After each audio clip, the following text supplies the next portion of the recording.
how to fix Shiksuyin Bloody Spell is crashing on Steam. So first you want to go to your library, and then you want to right click on the game and go to properties, and then go to installed files and click on verify integrity of game files button, and wait for this process to finish up checking the game files.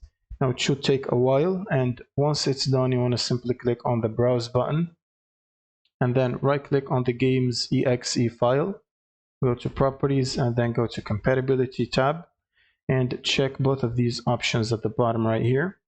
Click on apply and OK. And now you want to go to the general tab and specify -dx11 under launch options. Now you can simply close this window, and before launching the game again you want to open up your GPU app.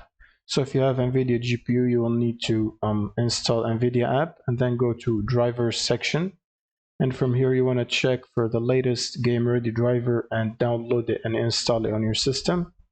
And once it's done you will be prompted to reboot your computer.